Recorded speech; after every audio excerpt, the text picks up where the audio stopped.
rematch here from round number 2. And Spenser Clagg is on the play. He's going to suspend Search for Tomorrow off of a Forest. I've never seen anyone just dunked on so hard as Steven Dykman last week when he was playing against these Primeval Titan decks. It was bad, and I'm assuming that it's going to be just as bad in this match. Clagg going to keep turning up the heat. There was a far seek off of a Stomping Ground for a Sheltered Thicket. Dykman has Blast Zone into Wastes.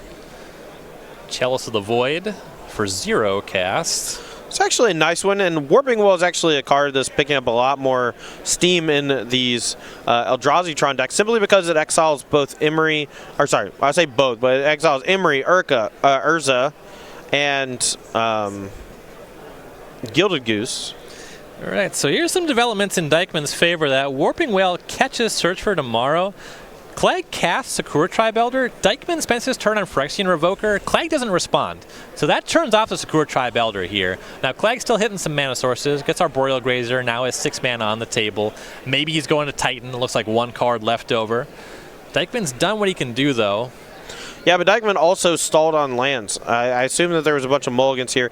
Dykman, a very good player, and pretty low on overall cards in hand right now.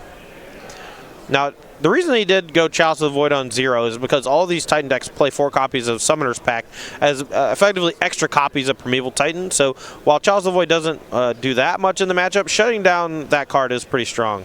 Well, there's a 7th land and Escape Shift. Wow. This is not quite lethal, right? Dykman, I believe, should still be at 20. Or maybe I'm mistaken on that. Maybe that's the Sakura Tribe Elder actually comes Times, across. Yeah. So it still does its job despite the Phyrexian Revoker. It normally deals 3 damage. There it did 2, and boy, that was enough. Oh, yeah. Eldrazi-tron, a powerful strategy full of very good cards that do stuff. And actually, that Phyrexian Revoker has taken the Matter Reshaper slot. I don't get it. A lateral shift. Okay. All right. I've played against this on Magic Online. I was wondering if you had insights on why they're reaching for Revoker. I suppose it has some game against Urza. Oko, yeah. It just shuts down Oko, and Matter Reshaper is really bad against Oko. It's one of those cards that just has a body that triggers when it dies, and Oko is very good against cards that trigger when they die because he turns them into Elks. I'm kind of curious why now. It's not like that's the first or 20th thing Matter Reshaper's bad against, but Revoker's actively good, I think. I mean, if you start to take away Eldrazi cards out of the deck, Eldrazi Temple starts to lose a lot of functionality. Like, I actually quite like Matter Reshaper because it gives you something to do on turn 2 when you have a 2-mana land. You know, you're not playing the Mimic, like the old school colorless versions, you know, that had Eye of Ugin. I'm partial to the one from Eldritch Moon. Was that the 3-mana 3/3 that, like, when you target it? Oh, yeah. Man, Travis Gibson. Travis Gibson he knows he plays all the time. Yeah, what's that 3-mana 3/3 Eldrazi that exiles? Eternal Scourge. There it is. I like that one. Yep. That's a good boy. All right, Dykman on the play. Urza's Tower Expedition map. Clagg will once again suspend Search for Tomorrow. Ooh, yep. And we're actually looking at some Tron for Dykman. There's a second Tron piece with the uncracked map. That's hot. Could cast like 3 Phyrexian Revokers. It's a step up from 2 Matter Reshapers. Ooh, Phyrexian Revoker instead of cracking the map, I imagine naming Sakura Tribe Elder. This is time shifted, so there's no way of knowing, but I'm going to fill in the gap there. I think that's got to be the play. I would have laughed so hard if Dykman got his Expedition map blown up. Here's our Boreal Grazer. Clagg's going to play a mountain and another one off the Grazer. I'm actually really surprised that Dykman actually went for the Revoker there instead of just mapping into Tron. He must have just not had much to do with 7 mana. Just wanted to maybe get a little more pressure on the battlefield and potentially lock out that turn 2 Sakura Tribe Elder. So he uses the map on this turn, goes and finds the 3rd Tron piece, attacks with the Revoker, Grazer blocks. Post-combat Ballista for 1, but not going to clean up the Grazer with that. Yeah, it seems like a fairly inefficient use of a walk-in Ballista, but if that's the case, then I don't know why he would necessarily play it for X equals 1 there. Maybe wait till next turn to make it a little bit bigger, so a little more mana efficient that way. Now it costs 4 mana to put a counter on it.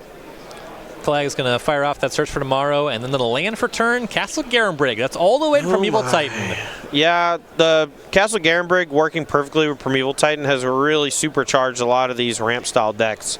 Just makes it so Castle Garenbrig is a land that effectively taps for 2 mana to cast exactly Primeval Titan. Puts him a little ways off of getting Valakut, but it doesn't take too long when you start attacking it with the Titan. Goes and finds Valakut and Field of the Dead. Now there's 2 mountains here. So that's 6 different lands by my count? Yep, he's basically just preparing for next turn. This turn, no value on either Valakut or Field of the Dead. But next turn, if he untaps, good chance that milling damage is thrown at Steven, as well as making a ton of zombies. I don't think that Steven has a way out here. We'll have to wait and see, though. Attack with Matter Shaper. Grazer will block. I wonder if this was an attempt at a dismember on the Titan. Here's a Walking Ballista. I believe that's a 2nd tower, so that's a 5/5. So that's all going to trade for the Titan. But got it off the table anyway. Yeah, but Spenser's still at 19. And this Eldrazi Tron deck does not attack in the same way as like a normal Tron strategy. And a 2nd Primeval Titan here from Spenser. And you have to imagine this colorless Eldrazi deck with no pressure on the table is going to have a little bit of a tough time dealing with this body. Yeah, not easy to Ghost Quarter your way out of this one. Yeah. Finds an extra mountain here to help further the Valakut, as well as the 2nd Field of Death. Going to generate a boatload of zombies, and now every land that Spenser plays pushes them further towards Valakut and makes 2 zombies. Oh, so there's 4 zombies, and that was the 3rd mountain. Land for turn, Stomping Ground. There's 2 more zombies, and that's 4 mountains. So now if Primeval Titan attacks, the Valakut starts to go off. Yeah, and Dykman is playing fair. You know, there's 2 copies of All Is Dust is really his only out here. Outside of that, there's no Ugin the Spirit Dragon or things like that you would normally see from Tron strategies, those big colorless sweepers, just the 2 copies of All Is Dust. Blast Zone's not enough. These zombies are going to be problematic no matter what happens. And All This Dust just kind of gets you to the point where Clagg's entire deck is still very alive. Yeah, every card is 2 zombies or more. So here's an Eldrazi Temple for Dykman.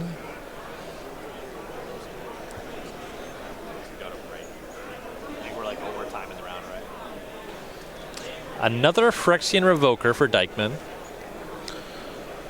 Don't like that one. An Expedition map and a pass.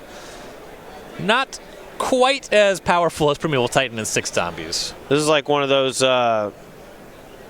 like moments before horrible things happen. Yeah, but moments before disaster. Yeah. Stomping Ground tap, 2 more zombies. That's mountain number 5. 6 zombies and Primeval Titan attacks. Primeval Titan going to go find some combination of Valakuts and mountains. Looks like it's 2 mountains. That's 6 damage and 4 zombies. Revoker is out of the way.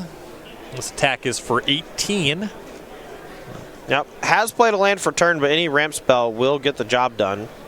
Spenser actually played a land pre-combat that I think was relatively inconsequential. So I doubt that it'll come back to bite him. But Tireless Tracker post-combat. So slightly awkward sequencing like you're saying, but Dykman's at 2 with about nothing going on. Yeah, this is pretty much all she wrote. Dykman needs to have exactly all his dust and needs Spenser to never draw a mountain or a way to get a mountain, which seems pretty tough. And even if it's just any land, yeah, then he has to deal with zombies again. Yeah. Each individual zombie just lethal. Goes and finds a Ghost Quarter off the Expedition map. Not looking to give up.